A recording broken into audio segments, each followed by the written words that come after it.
शचीनन्दनः कृष्णवर्णं तुषाकृष्णं सङ्गोपाङ्गास्त्रपार्षदं यज्ञैः सङ्कीर्तं प्रायैर्यजन्ति स्वमेधसः पात्रविचारणं न कुरुते न स्वं परं वीक्षते देयादेव विमर्शको नहि नामाकाल प्रतीक्षा प्रभो सद्यो या श्रवणे क्षण प्रणमन ध्यानादीन दुर्लभम तत्ते भक्तिरसं साएव भगवान् गौरा परम मे गतिः आपदामपहर्तारं दातारं सर्वसंपदां लोकाभिरामं श्रीरामं भूयो भूयो नमाम्यहम् कृष्णाय वासुदेवाय हरये परमात्मने प्रणतक्लेशनाशाय गोविन्दाय नमो नमः कृष्णाय वासुदेवाय देवकीनन्दनाय च नन्दगोपकुमाराय गोविन्दाय नमो नमः सच्चिदानन्दरूपाय विश्वोत्पत्त्यादिहेतवे तापत्रय विनाशाय श्रीकृष्णाय वयं नमः नमो धर्माय महते नमः कृष्णाय वेदसे ब्राह्मणेभ्यो नमस्कृत्य धर्मानुवक्ष्ये सनातनं नारायणं नमस्कृत्य नरं चैव नरोत्तमं देवीं सरस्वतीं व्यासं ततो जयमुदीरयेत् अज्ञानतिमिरान्धस्य ज्ञानाञ्जनशलाकया चक्षुरुन्मीलितं येन तस्मै श्रीगुरुवे नमः वाञ्छाकल्पतरुभ्यश्च कृपासिन्धुभ्येव च पतितानां पावनेभ्यो वैष्णवेभ्यो नमो नमः हरे कृष्ण कृष्ण कृष्ण हरे हरे हरे राम राम राम हरे हरे हरे कृष्ण कृष्ण कृष्ण हरे हरे हरे राम राम राम हरे हरे। अति सुंदर सुंदरतम श्री श्री नंद तनुज किंकर जी आपने आज तो रोज ही आनंद करते हो, रोज ही आनंद करते हो। भक्तों के चरित्र के माध्यम से उनकी निष्ठा, उनकी आनंद, हो अतिशय अतिशय सुंदर सुंदरतमाति पुनरपि सुंदरतम। हमारे सत्संग को एक नई दिशा मिली है, वो है भक्तमाल का श्रवण। भक्तमाल का श्रवण, भक्तमाल का श्रवण। इसमें श्री मानस जी का श्री वो पंक्ति, वो चौपाई, वो दोहा, अरे कितना सार्थक, कितना प्रमाणित होता है। सब साधन कर फल सुफल सुहावा, लखन राम सिय दर्शन पावा। यही फल कर फल पुनि दर्श तिहारा, सहित प्रयाग सुभाग हमारा। रविदास जी, मैं श्रीधाम वृंदावन कल आ गया और रास्ते में श्री श्री खुराना जी के साथ, उनकी लक्ष्मी जी के साथ बड़ा ही सुंदर संयोग रहा। वैसे चाहे कितना भी आदमी करे, नहीं भगवत चर्चा करेंगे फिर भी उसमें कुछ ना कुछ और भी हो जाता है। लेकिन इतना कल ऐसा प्रभु ने प्रेरणा करी कि सूरदास जी का चरित्र श्री श्री गौरदास प्रभु के द्वारा गाया गया। जब उन्होंने 108 भक्तों के चरित्रों को गाने का पीछे एक उद्योग किया। 108 दिन निभना ही बड़ा मुश्किल है, लेकिन उन्होंने इससे आगे भी उसको एक्सटेंड किया, क्योंकि वो चरित्र के गान से उनको और उत्साह और आनंद, सुनने वालों की और जिज्ञासा पिपासा बनती रही। तो कल मेरे मन में था कि श्री सूरदास जी, श्री कुंभनदास जी, श्री नंददास जी, श्री शीत स्वामी, श्री कृष्णदास जी, श्री गोविंददास प्रभु प्रवृत्तया चरित्रों का श्रवण किया जाए। तो कल गौरदास जी का, श्री सूरदास जी का चरित्र लगा रहा। ट्रेवलिंग में कोई कहे मुझे बड़ा लंबा ट्रेवल है, मैं बड़ा कैसे भी हूँ, अरे भैया एक काम करो, भगवत कथा सुनो। और कहने मारे भगवत कथा भी मैं कितनी सुनूं, या ऐसा है फिर भी और मैं क्या करूं। उनका अब तुम भक्त कथा सुनो, भक्त कथा सुनो, भक्त कथा। मैंने कल अनुभव किया रविदास जी, मेरे श्री का शूद्र नहीं है कोई। अरे क्या है, कोई कहे भगवान की कथा मैंने बहुत सुनी है, बहुत सुनी है। उनका तुम भक्त कथा सुनो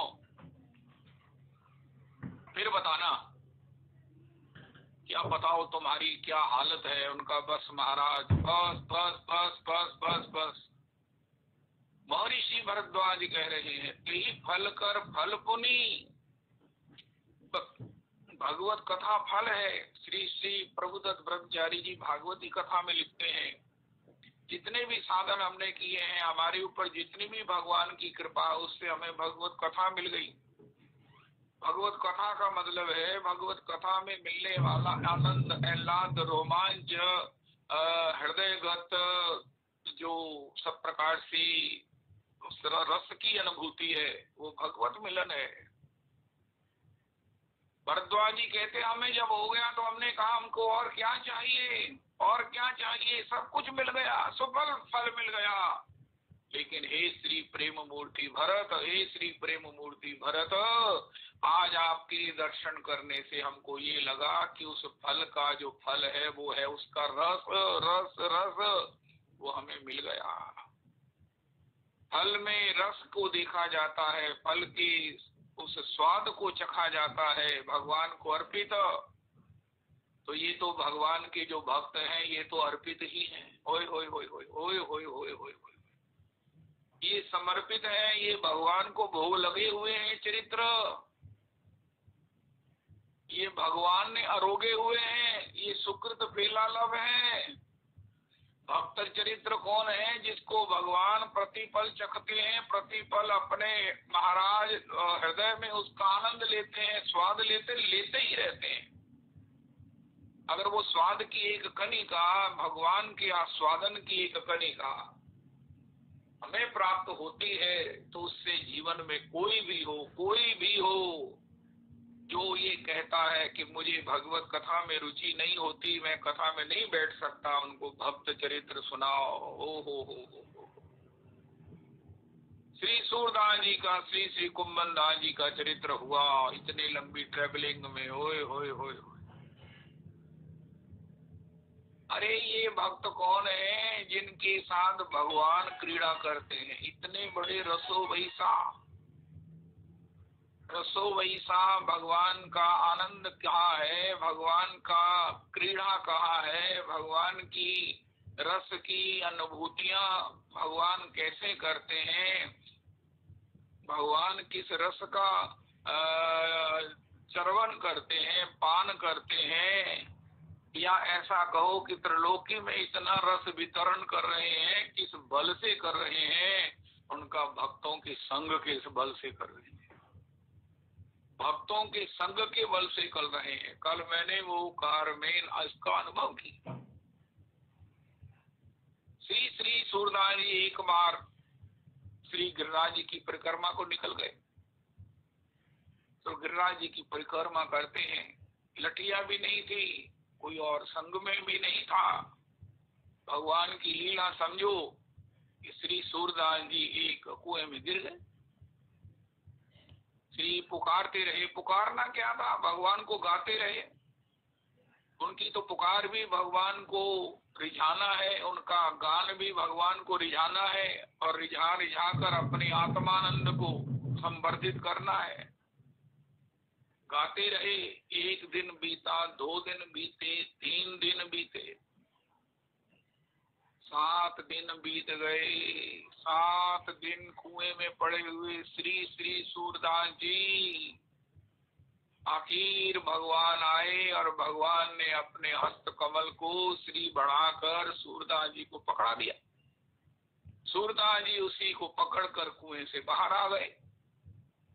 अब सूरदास जी को बाहर निकालकर भगवान लगे महाराज अपना संदेश देने। अरे बाबा, तुझको जब दिखता नहीं है तो दिखे ना है तो तू लाठी क्यों नहीं लिया? तो लाठी ले ले तो ऐसा गौरदास जी ने ब्रज भाषा में गाया। ओए होए होए। जय हो रविदास जी, आज के सत्संग का प्रसाद है कि आप जैसे किसी बच्चे ने इंग्लिश सीख ली हो ना, तो घर में इंग्लिश का अभ्यास करते हैं कि हम सब अपने में इंग्लिश की बात किया करें। इसी प्रकार सभी वैष्णवों को मेरा प्रणत पूर्ण प्रणाम पूर्वक निवेदन है कि अब ब्रज भाषा में बात किया करो। ब्रज भाषा में बात करने का अभ्यास डालो। हमारी भाभी श्री ब्रज भाषा में बात करती हैं। ओए होए हो। जय हो। गौरदास जी ने ब्रज भाषा में जब क्रूरदास जी से भगवान ने कहा, तो भगवान ने कहा, अरे बाबा तो किसी को साथ ले आ, तो अकेला क्यों चले आयो जब तो दिखे नहीं। अब सूरदास जी क्या कहें, उनकी वाणी की मधुरमा में सूरदास जी तो मौन रह गए। आखिर अच्छा बाबा अब तू अपनी परिक्रमा पूरी कर। सूरदास जी ने कहा, महाराज परिक्रमा तो मेरी पूरी हो गई, लेकिन अब एक परिक्रमा का जो एक फलश्रुति है वो आपका हस्तकमल है, ये मैं छोड़ने वाला नहीं। भगवान ने कहा, बाबा ये क्या कर रहा है? उनका महाराज जो मेरे को अंतर में आप प्रेरणा कर रहे हो। अब श्री गौरदास जी कहते हैं, अंधे की पकड़ बड़ी पक्की होती है। भगवान छुड़ा नहीं पाए। भगवान ने बड़ी कोशिश किया, ईश्वरीय दम लगाया, अपना पराक्रम लगाया, लेकिन वो अंधे सूरदास उसकी भाव की पकड़ से, उनके प्रेम के बंधन से भगवान छूट नहीं पाए। आनंद तो अंतर में हो रहा है, आनंद हो रहा है कि मैं छूटूं ही ना, ये मुझे पकड़े रहे, इनको मेरे स्पर्श का आनंद आ रहा है। और रविदास जी मैंने जो अनुभव किया, भगवान ने कहा मुझे इनके स्पर्श का आनंद आ रहा। वाह, इनके रोम रोम में मेरी भक्ति है, मेरी प्रीति है, मेरी निष्ठा है, ओए ओए ओए, मेरे प्रति भाव है। उस भाव की क्या प्रमाणिकता है कि कुएं में 7 दिन पड़े हुए भी ये कोई शिकायत में नहीं है, ये किसी आरोप में नहीं है, ये किसी अन्य चिंतन में नहीं है। ऐसे भक्त जिसके भीतर मेरे नाम की, मेरी भक्ति की वो सब वाइब्स इसके रोम रोम से फूट रही है। जब उसी वाइब्स को आस्वादन करने के लिए मैं एकांत में अर्जुन के चरण दबाने चला जाता हूँ, तो मैं कैसा भक्तों का भक्त हूँ।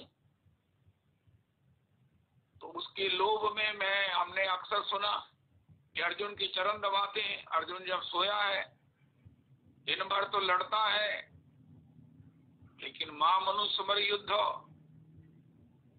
भगवान का भजन करता हुआ, स्मरण करता हुआ युद्ध करता है, अपने दायित्वों को निभाता है। वो जो नाम, जो भजन करता है, वो अंतर में जमा हुआ जब सोते समय उसकी स्नायुओं से, उसकी रोमकूपों से निकलता है, तो उसकी रस माधुरी में तो अपनी ही है। भगवान अर्जुन के यहाँ रात्रि को चले जाते और उसके चरण दबाकर, अर्जुन को तो पता कुछ नहीं है, इतनी प्रगाढ़ निद्रा में इतना श्रांत, इतना बड़ा श्रांत हुआ, लेकिन भगवान प्रेम में रुदन करते हैं, अपने ही रस का आस्वादन करते हुए जोर जोर रोते हैं, इतना जोर से रोते हैं और रात्रि भर रोते रहते हैं। अरे सब लोग मेरा आस्वादन करो, लेकिन मैं भक्त का आस्वादन करता हूँ। ओ हो।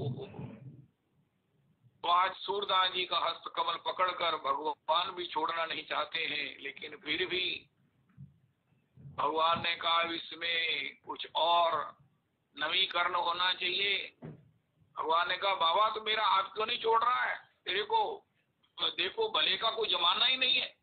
श्री गौरदास जी कह रहे हैं, देखो देखो भैया, देखो देखो देखो, कोई है जो मेरी इस बात सुने, मेरी को देखे। ये किस महाराज, ये सूरदास जी ने मेरा हाथ हस्त पकड़ लियो।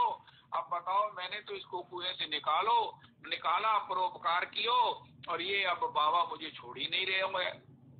अरे भैया मुझे छुड़ाओ इस बंदे बाबा से। तो आखिर भगवान ने कहा, मुझे ही कोई युक्ति करनी पड़ेगी। भगवान ने कहा, बाबा तू देख मेरा हस्तकमल कितना कोमल है, तू मेरी कोमलता का गान करता है। नवनीत गुलाब से कोमल है, हटी कंज की मंजुलता इसमें। अरे मेरा हस्त ऐसा है, ये पकड़ और ये छोड़ दे। जैसे ही श्री सूरदास जी इनकी वाणी की माधुरी में ऐसे भूल गए कि मैं क्या कर रहा हूँ, भगवान भग गए। तो सूरदास जी कहने लगे, महा छुड़ाए जात हो निर्बल जान के मोहे, निबल जान के मोहे, हृदय से जब जाओगे तो सबल जानूंगो तो है। भगवान इस प्रकार श्री सूरदास जी को निहार रहे हैं, सूरदास जी से क्रीड़ा कर रहे हैं, सूरदास जी से खेल रहे हैं। श्री किशोरी जी वृंदावन में ही श्री लीला हुई। तो श्री स्वामिनी जी ने कहा श्याम सुंदर कहाँ है? तो देखा वो तो भक्त के साथ महाराज जो है उसको छेड़खानी कर रहे हैं, उससे खेल रहे हैं, उसके संग का लाभ कर रहे हैं, उसको अपना स्पर्शानंद दे रहे हैं और उसके स्पर्शानंद से आनंदित हो रहे हैं। श्री किशोरी जी पधारी। श्री किशोरी जी ने कहा मैं हूँ बाबा के दर्शन करूंगी, मैं हूँ बाबा को दर्शन दूंगी। श्री किशोरी जी को श्याम सुंदर ने कहा स्वामिनी जू, हे श्री किशोरी जू, बाबा के पास मत जाइयो, बाबा तोए पकड़ लेगो, बाबा तोए पकड़ लेगो, छोड़ेगो नहीं। कहा नहीं नहीं श्याम सुंदर, मैं तो जाऊंगी, जब तुमने कुछ विशेष प्राप्त किया है तो मैं भी करूंगी। श्री किशोरी जी थोड़ी आगे गई, श्याम सुंदर डर रहे हैं, ये श्री किशोरी जी बाबा आपको पकड़ लेगो, बाबा पकड़ लेगो, बाबा आपकी चरण छोड़ेगो नहीं। श्री किशोरी जी फिर थोड़ी आगे बढ़ी, श्याम सुंदर भय से महाराज भीत हो रहे हैं, अरे क्या होगा अगर बाबा किशोरी के चरण नहीं छोड़े। श्री किशोरी जी थोड़ी और आगे चली गई, नहीं लाल जी मैं तो बाबा को दर्शन दूंगी, नहीं नहीं बाबा मुझे कैसे पकड़ेगा, मैं तो बाबा को की पकड़ाई में नहीं आऊंगी। श्री किशोरी जी थोड़ी और आगे बढ़ी, श्री श्याम सुंदर फिर कहने लगे स्वामिनी यू किशोरी यू मान जाओ, ये बाबा की पकड़ बहुत भयंकर है, बाबा की बड़ी पकड़ पक्की है, बाबा आपको छोड़ेगो नहीं। किशोरी ने कहा नहीं तो मैं तो बाबा पर कृपा करूंगी। आखिर श्री किशोरी की श्री पास में उपस्थिति से उनके उस प्रागट्य के, उनके उस अति समीप सामीप्य के उस आनंद को श्री सूरदास जी आनंद ले रहे हैं। पहले ही पहचान गए कि स्वामिनी जी पधारी, श्री मेरी स्वामिनी जी पधारी हैं, मेरे युगल किशोर मेरे सामने हैं, चाहे मैं नेत्रों से नहीं देख रहा हूँ लेकिन हृदय में तो री चल ही रही है, सब अंतर हृदय में देख रहे हैं, सब हृदय में देख रहे हैं। ऐसे सूरदास जी, ऐसे सूरदास जी। तो सूरदास जी के विषय में श्री गौरदास जी ने और भी बताया कि किस प्रकार सूरदास जी रोज श्री पारसौली में रहते हैं और श्री नाथ जी के जतिपुरा में श्री ठाकुर जी के श्रृंगार का वर्णन करते हैं, उनकी सेवा है। श्री श्री श्रीमद वल्लभाचार्य प्रभु उनको यही सेवा दिया है और सूरदास जी बाखूबी से उसे करते हैं। एक बार सभी श्री गोसाई जी के जो 7 लाल जी हैं उनमें हुआ कि अरे ये प्रज्ञा चक्षु, सूरदास जी के चक्षु ही नहीं थे, ऐसा नहीं कि आंखें थी और दिखता नहीं था, आंखों के स्थान पर कोई चिन्ह ही नहीं था। तो अरे ये कैसे श्रृंगार का हूबहू वर्णन कर देते हैं। उन्होंने एक दिन कहा कि अरे इस बाबा के पास कोई ना कोई इनको श्रृंगार का वर्णन करके सुना जाता है। तो आज हम जो है ना, उन्होंने सभी को सचेत कर दिया, देखो हमारे में से कोई भी, हम 3 जो गोसाई बालक हैं ठाकुर जी का श्रृंगार करते हैं, सेवा में हैं, हमें में से कोई भी अपने द्वारा या अपने किसी कृत्य सेवक के सहयोगी के द्वारा उस श्रृंगार का वर्णन बाबा को नहीं सुनाएगा। महाराज बाहर गर्भ मंदिर के बाहर पैरा देकर खड़े हो गए, श्रृंगार हुआ ठाकुर जी का। और अब सूरदास जी भगवान की आज वो स्वरूप का श्रृंगार का वर्णन करो, सूरदास जी नहीं बोल रहे हैं। बाबा आज तू बोल नहीं रहे हो है, बाबा आज तू गा नहीं रहे हो, तो बाबा कैसे गाए? सूरदास जी को बड़ी संकोच हो रहा है, लज्जा आ रही है। बाबा तू क्यों नहीं गा रहे हो? तो सूरदास जी ने कहा जब गोसाइयों की आज्ञा है तब तो गाना ही पड़ेगा। आज हरि बैठे नंगम नंगा। ओ हो, श्री गौरदास जी की इतनी स्मृति है, ओए होए होए, मैं कहता हूँ मुझे समझ नहीं आती है कि ये कैसे महापुरुष है।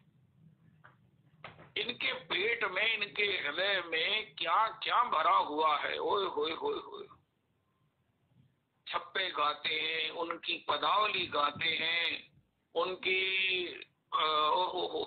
हुरू बहु बहु एक एक चरित्र की पंक्ति का रसास्वादन करते हुए परिवेशन करते हैं। राधा रमन राधा रमन राधा रमन, असाधारण महापुरुष। तो इस प्रकार तब श्री गोसाई जी को भी पता चला। उन्होंने कहा देखो, अपने बच्चों को डांटा भी कि इस प्रकार परम संत है, उनके हृदय में सब भगवान का दर्शन है, उनको निरंतर होता है। बाहर से अगर वो नहीं देख पा रहे हैं, ये हमें दिख रहा है, लेकिन भीतर से उनको प्रत्यक्ष सब कुछ दिख रहा है। वो दिख रहा है जो हमें प्रत्यक्ष भी नहीं दिखता है। तो ऐसे श्री सूरदास जी हैं। इस प्रकार एक और कथा श्री गौरदास जी ने गाई। श्री जतिपुरा में श्रीनाथ जी के मंदिर की ध्वजा के नीचे एक शॉप बना ली एक सेठ ने, बनिए ने। वो सब प्रकार से सीधा सामान उसमें विक्रय करता, लेकिन कभी उसने श्रीनाथ जी के दर्शन नहीं किए ऊपर चढ़े। अब अपनी दुकानदारी को चमकाने के लिए, बढ़ाने के लिए वो किसी जो पहला भक्त दर्शन करके आता उससे श्रृंगार का वर्णन सुन लेता। आज श्रीनाथ जी कौन सी पोशाकी धारण किए हैं, आज श्रीनाथ जी कैसी माला धारण किए हैं, आज श्रीनाथ जी कौन सी पाग धरे हैं, आज श्रीनाथ जी किस भाव मुद्रा में है। ये सब सुनकर जो है वो लोगों को बताता, अरे अरे अरे अरे, आज जाओ, आप जाओगे ना तो ठाकुर जी ने, आज श्रीनाथ जी ने पीत वस्त्र धारण किए हैं। ओहो, रेशमी पीत वस्त्रों में श्रीनाथ जी की ऐसी शोभा हो रही है। अरे अरे अरे अरे अरे अरे, लोग कहते ये तो बड़ा भारी भक्त है, इसके यहाँ से तो कुछ लेना महाराज, वो तो एक यज्ञ के समान है। तो सभी उसके यहाँ उसकी दुकान इतनी चलने लगी, इतनी चली कि बस पूछो नहीं। एक बार सूरदास जी ने कहा ये देखो कैसा कैसा गरीब है, रहता तो श्रीनाथ जी के चरणों में है, ध्वजा के नीचे, लेकिन इसने कभी श्रीनाथ जी के दर्शन ही नहीं किए। कपट पूर्ण ये सबको सुनाता है मानो मैंने ऐसा दर्शन किया है कि मैं उनके दर्शनों में इतना पगा हुआ हूँ। तो सूरदास जी ने एक बार संकल्प किया, अरे प्रभु मैं मंगला दर्शन के लिए जा रहा हूँ, तो आप भी चलो दर्शन के लिए, श्रीनाथ जी के दर्शन के लिए। उसने कहा देखो बाबा, अभी सवेरे सवेरे का समय है, मैं पहले ग्राहक को भगवान का रूप मानता हूँ। बोनी बट्टा नहीं हुआ, बोनी बट्टा हो जाए तो फिर मैं श्रृंगार के समय। श्री सूरदास जी श्रृंगार के समय आ गए। उनका बाबा अभी तो दुकान चलने का समय आया है, अभी लोग घर से निकले हैं, सीधा सामान खरीदेंगे, बोनी बट्टा होगा, घर गृहस्थी तो ऐसी चलती है। अच्छा राजभोग में आ जाऊं? उनका आ जाओ। राजभोग में श्री सूरदास जी इतने बड़े महापुरुष, इतने बड़े महापुरुष। तो सेठ जी चले भगवत दर्शन के लिए। उनका बाबा ऐसा है इस समय जो है ना, वो भगवान के राजभोग के दर्शन है, सबको है कि जल्दी जल्दी राजभोग के दर्शन करें और जो घर का सामान है वो मेरे से ले जाएं, क्योंकि दर्शन बंद हो जाएंगे तो फिर वो लोग आएंगे नहीं।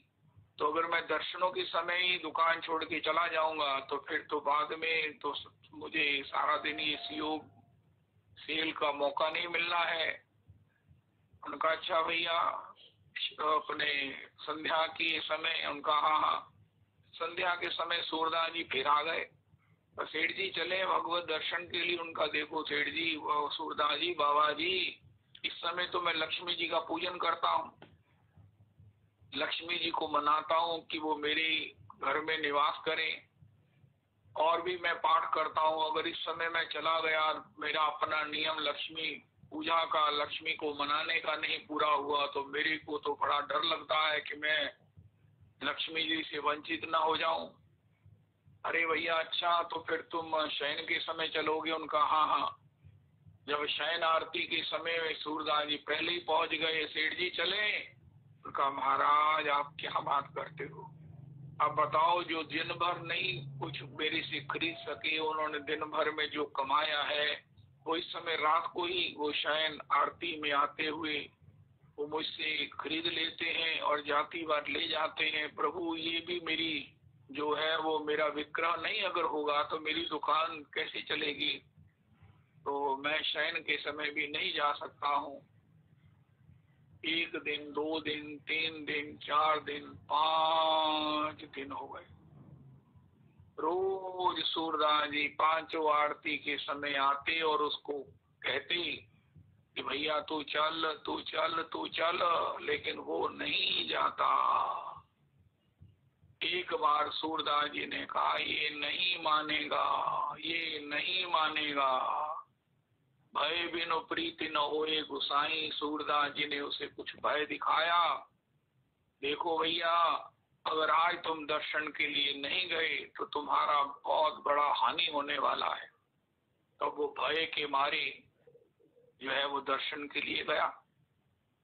आज सूरदास जी ने भगवान श्रीनाथ जी से कहा, जो भगवान के नित्य सखा है, स्वयं भगवान के अति प्रिय हैं, भगवान स्वयं जिनके संग करते हैं, भगवान ने ऐसी, श्रीनाथ जी ने ऐसी उनको अपनी झांकी कराई, ऐसी झांकी कराई वो तो मूर्छित हो गया। अब मूर्छित होकर गिर गया। ओ मुख से झाग फेन निकलने लगी, रोमावली उर्द हो गई, शरीर जो है वो सब प्रकार से प्रेमाश्रु से भीग गया। चित्त जो है वो उस द्रवित चित्त होकर सब प्रकार से वो आत्म विस्मृत हो गया। सूरदास जी ने देखा, बड़े प्रसन्न हुए। अब महाराज स्वस्थ होने पर सूरदास जी ने कहा भैया जी जाओ आपकी दुकानदारी। उनका महाराज कौन दुकान, कौन सीधा सामान बेचना, ना ना ना ना ना प्रभु जी। ओहो, अब तो मुझे वो मिल गया। मेरे श्री का कोई दुर्भागा नहीं है जो श्रीनाथ जी के चरणों में रहते हुए भी इन्हीं कंकड़ पत्थरों को बटोरता रहा और यही सोचता रहा कि इनके बिना जीवन नहीं है। लेकिन आज श्रीनाथ जी के श्री चरणारविंद की कृपा से, आप संत की कृपा से, श्री सूरदास जी ने गोसाई जी से भी कहा कि ये जीव है, इस पर कृपा करो प्रभु। उनका सूरदास जी जिस पर आप, जिसको आपने अपना लिया है, जिसकी उद्धार की आपके हृदय में इच्छा हो गई है, उसका उद्धार तो उसी समय हो गया है। सूरदास जी निश्चित इस पर भगवान कृपा करेंगे, इसे अपनाएंगे।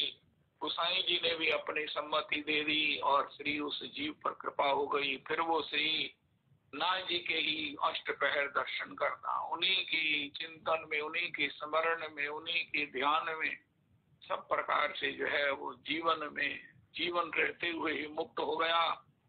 श्रीनाथ जी के रस से उसका जीवन जो है वो अतिशय धन्यता को प्राप्त हो गया। तो श्री श्री ये भगवान की जो कृपा है, श्री किशोरी जी हृदय में श्री सूरदास जी दर्शन कर रहे हैं कि श्री प्रियालाल जी हैं, लाल जी मना कर रहे हैं, स्वामी किशोरी जी मत आगे आगे जाना, बाबा की बूढ़े अंधे की पकड़ बड़ी पक्की होती है, आप कोमलांगी हैं, आपके चरण पकड़ लेगो फिर ये छोड़ेगा नहीं। तो फिर स्वामिनी जी भी आज कृपा करने के लिए अतिशय आतुर थी। अरे जिनके साथ भगवान क्रीड़ा करते हैं, मेरे प्यारे जिनके साथ अटकेली करते हैं, अटकेली जनित आनंद प्राप्त करते हैं, तो आखिर किशोरी जी जैसे ही सूरदास जी ने अपने हृदय के पट पर देखा किशोरी जी समीप आई हैं, तो उन्होंने उनके चरण पकड़ लिए। अब किशोरी जी चरण छुड़ाई, एक क्षण में झटके से छुड़ा लिया, लेकिन उनकी एक पायल जो है वो सूरदास जी के हाथ लग गई। अब सूरदास जी के हाथ लग गई तो सूरदास जी तो उसके स्पर्श से ओहो हो, बाहर से नहीं दिख रहा है, लेकिन अंतर से तो उनको सब कुछ ऐसे प्रत्यक्ष अनुभव हो रहा है कि ये पायल किशोरी की चरणारविंद से, ओ चरणारविंद की पायल,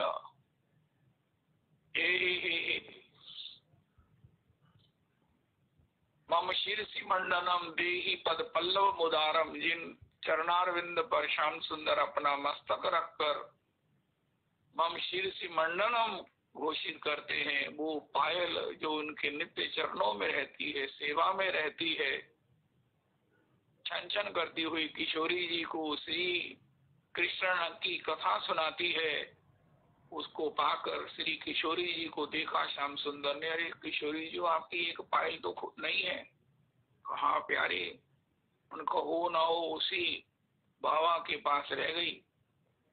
तो किशोरी जी ने कहा बाबा बाबा बाबा, ये मेरी एक पायल तुम्हारे हाथ में है।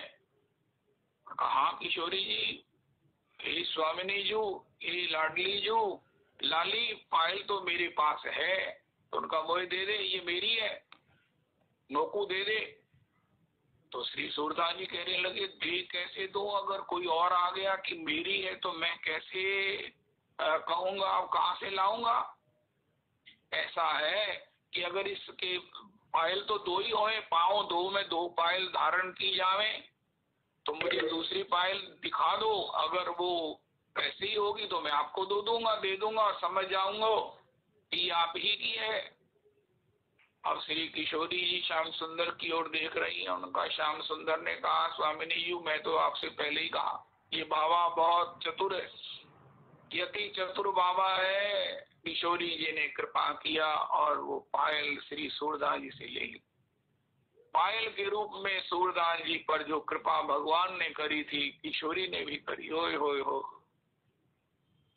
सूरदास जी से युगल कृपा से फिर भगवान का युगल दर्शन हुआ। प्रियालाल जी श्री श्री सूरदास जी के सामने विराजमान हैं, प्रकट हैं, हृदय में भी और सामने भी, नेत्रों के सामने भी। सूरदास जी के नेत्र आ गए, उस नेत्रों से श्री प्रियालाल जी का शरीर रस रूप माधुर्य पान करने लगे। उनकी नेत्रों की भौरियां भगवान श्री युगल किशोर के उस अपूर्वतम अन्यतम मधुराधिपति रखिलम मधुरम उस रूप रस का दर्शनानंद पान करते हुए अभानी रहे हैं। अपलक नेत्रों से सूरदास जी दर्शन करते हुए ओ हो। अब श्री प्रियालाल जी अंतर्हित होना चाहते हैं। प्रियालाल जी ने कहा, बाबा तो हमसे कुछ मांग ले, हम तो पर प्रसन्न हैं, हम तो पर प्रसन्न हैं। सूरदास जी ने कहा, हे किशोरी जी, हे श्री श्याम सुंदर, मेरे मन में एक इच्छा हुई है, अभी अभी ये जो नेत्र की ज्योति आपने दी है ये वापस ले लीजिए। ओ श्याम सुंदर कहने लगे, सूरदास जी इस नेत्रों की ज्योति के समान तो कोई नियामत नहीं है मेरी, और फिर अक्षर मताम फलमिदम ना परम विदामा सख्य पशु ननु विवेश यतुर्वयसई वक्त्रम ब्रजेश सुत्योर अनुवेनु ज्येष्ठम यैरवा निपीत मनुरक्त कटाक्ष मोक्षम। वेणु गीत में श्री गोपांगनाएं कह रही हैं, हरि नेत्र इंद्रिय वालो, इतनी बड़ी तुम्हें नेत्र मिले हैं, अखा ते जहान है, बिना आंखों की कुछ नहीं है, ये भगवान की परम नेमत है। और भी इंद्रियां हैं, कर्ण इंद्रिय है, नेत्र इंद्रिय है, मुख है जिससे भगवान को गाने का सुख नहीं लिया, कानों से भगवान को सुनने का सुख नहीं लिया। आजकल की तरीके से मैं एक बात और कहना चाहूंगा, जिन कानों से भगवत जनों को सुनने का सुख नहीं लिया, अरे राधा रमन राधा रमन, भगवान को उतना ही सुनो जो भगवान भक्तों के साथ मिलकर जितना देते हैं। बाकी मुख्यतः भगवान के भक्तों को सुनो, मुख्यतः भगवान के भक्तों को सुनो। इन कर्ण रंध्रों के द्वारा अगर भगवान के भक्तों का चरित्र नहीं सुना, भगवान के भक्तों की भक्ति का श्रवण करो करो करो। अरे नंद तनुज किंकर जी ने कैसी कैसी निष्ठाओं का गान किया है, मेरा तो महाराज हृदय गदगद हो गया है। ओ हो, क्या कहा जाए। ये निष्ठा को हम करोड़ जन्म में भी प्राप्त कर लें तो बहुत बड़ी बात होगी। नहीं हो सकती है जिनको ये भक्तों को प्राप्त है, लेकिन उनकी ये निष्ठा को श्रवण करके एक बार झूम तो सकते हैं, झूम तो सकते हैं। बड़ी सुंदर बात श्री गौरदास जी कल के सत्संग में कह रहे थे गाड़ी में। भक्तमाल में श्री नाभाजी ने लिखा है सर चलत। ये सूरदास जी का चरित्र कैसा है, जो इसको सुने उसका सिर ना चलने लगे, ऐसा नहीं हो सकता। ऐसा एक शब्द है बड़ा सुंदर, मेरे को पूरा नहीं पता है। जो एक बार जिसका मस्तक आनंद में झूमना जाए, ऐसा नहीं हो सकता। ये उनके महिमा में, उनकी मधुरमा के छप्पे में श्री नाभाजी महाराज लिखा। सूरदास जी श्री श्री भगवान श्रीमद वल्लभाचार्य जी कहते हैं भक्ति के जहाज है, भक्ति के सागर है। श्री विठलनाथ जी कहते हैं ये भक्ति का जहाज है जो आज जा रहा है। जब श्री सूरदास जी भगवत लीला में जा रहे हैं, आज भक्ति का जहाज, पुष्टि मार्ग का जहाज जो है वो आज प्रस्थान कर रहा है।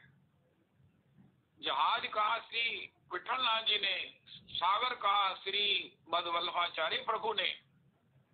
ओहो, ऐसे श्री सूरदास जी महाराज भगवान से मांगते हैं कि ये मेरे नेत्रों की ज्योति, जिसको गोपी ने कहा, ये वेणु गीत का एक अपूर्व, सभी पद सभी श्लोक जो है वो अन्यतम है, लेकिन ये तो श्लोक अक्षन बताम फलमिदम ना परम विदाम। इसके अलावा कोई फल नहीं है नेत्रेंद्रिय का, नेत्रेंद्रिय का कोई फल नहीं है, सभी इंद्रियों का। तो सूरदास जी कहते हैं इसे वापस ले लो। भगवान बड़े आश्चर्यान्वित हुए, लेकिन समझते हैं, देख रहे हैं कि सूरदास जी को अंतर में, अरे बाबा तू ऐसा क्यों कहता है। उनका महाराज अब आपको देख लिया है ना, आपका दर्शन सुख प्राप्त कर लिया, अब हमको और किसी को देखने की इच्छा नहीं है, देखना ही नहीं चाहते। ना होंगी तो ना देखेंगे, ना उसको दृश्यमान दृश्य का कोई अंतर में प्रभाव होगा, ना किसी प्रकार से ना उसमें ये जो भाव मेरा है, जो छवि मेरे हृदय में अंकित हो गई है, इस दर्शनानंद को मैंने प्राप्त कर लिया है, मैं इसे अंतर में संजो कर रखूंगा, मुझे नेत्रेंद्रिय नहीं चाहिए। अरे क्या अद्भुत बात है, अद्भुत बात है। आज हम जो कुछ भी चाह रहे हैं इसका सीधा सा मतलब है कि हमें अभी भगवत के आनंद की, भजनानंद की, भगवत के भजनानंद की, भगवान के भक्तों के चरित्र श्रवणानंद की, भगवत श्रवण चरित्रों की, भगवत गुणानुवाद की आस्वादन की वो कनिका प्राप्त नहीं हुई। अगर भगवान के उस अचिंत्य रस का सिंधु के सिंधु का एक बिंदु आस्वादन हो जाए, एक बिंदु का बिंदु आस्वादन हो जाए, तो ये सभी शुद्र मांगे जो है, ये इच्छाएं जो है, भटकन जो है, मैं वो देख लूं, मैं वो देख लूं, मैं वहां चला जाऊं, मैं वहां आ जाऊं, नहीं नहीं नहीं नहीं नहीं नहीं नहीं नहीं। भगवान ने गीता जी में एक सूत्र कह दिया, इमं प्राप्य भजस्व माम। ये संसार क्या है, अरे इसको जो है ना आधार बनाओ, लेकिन भजन में आ जाओ, भजन में आ जाओ। यहाँ भजन करोगे तो ये फलेगा, तुम्हें कुछ नहीं कहेगा। ये तो श्री क्या अद्भुत कहा नंद तनुज किंकर ने। जब भगवान ने देखा कि ये मेरे उस हंस को संत वेश के प्रति भक्त हुए, निष्ठ हुए, ये हंस भी आज जानते हैं कि ये हमारा वध करेगा, लेकिन ये संत वेश में हमें पकड़ने आया है, हम वेश की कैसे उपेक्षा कर दें। वेश की कैसे उपेक्षा कर लें, कैसे कर दें? तो संत के वेश के लिए ये निष्ठ हुए। तो भगवान ने कहा मैं क्या करूं, मैं क्या करूं? अरे हंस, चार हंस, तुम्हारी इस निष्ठा पर मैं तुम्हें क्या दूं, मैं क्या दूं, मैं क्या दूं? भगवान वैद्य के रूप में जाकर राजा को स्वस्थ कर दिया। ओ राजा को स्वस्थ कर दिया। वही राधा रमन, राधा रमन, राधा रमन, करोड़ बार कहो राधा रमन। प्रभु प्रभु, हे प्रभु, हे प्रभु। तो श्री श्री सूरदास जी इन नेत्रों को क्यों नहीं रखना चाहते? प्रभु आपके दर्शन करने के बाद मुझे और कुछ देखने की कतई इच्छा नहीं है। ये दर्शनानंद कैसा है? ओए होए होए होए, बेशकीमती है ये आंखें। सूरदास जी कहते वापिस ले लो। गोपी अक्षर बताम फलम इदम कहती है, श्री सूरदास जी कहते मैंने कर ली है ना, वो मुझे और नहीं कर किसी को देखना। ये आंखों का फल जब मिल गया है। इसके साथ एक और बात है, अगर हमने भगवान को गा लिया है तो इसके बाद हम और कोई निरंचा नहीं करेंगे, नहीं कर सकते। नारायण तिनको सब फीको,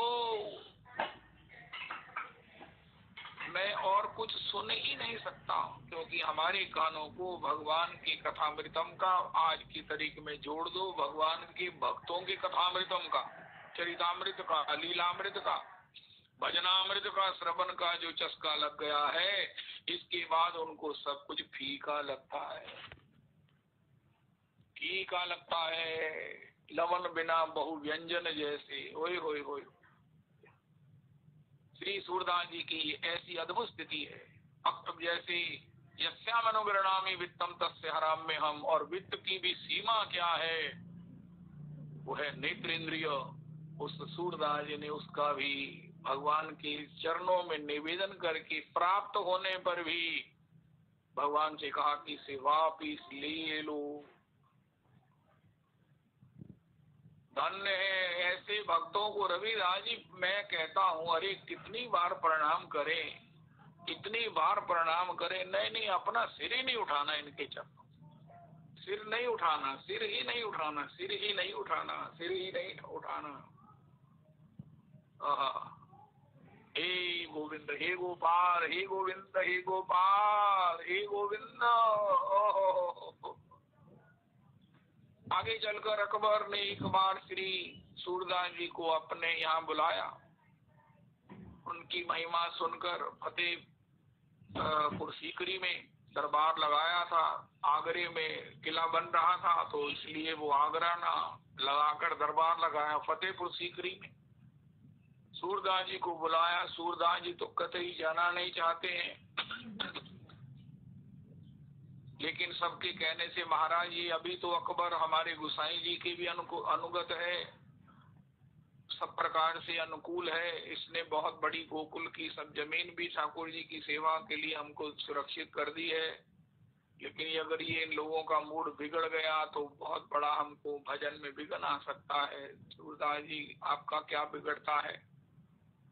सूरदास जी जीवन पर्यंत, उनका जन्म भी श्री जहाँ हुआ दिल्ली के पास, श्री जन्मेजय ने जहाँ पर बेष्टि यज्ञ किया था, लेकिन उसके बाद वो सूरदास जी कभी ब्रज से बाहर नहीं गए।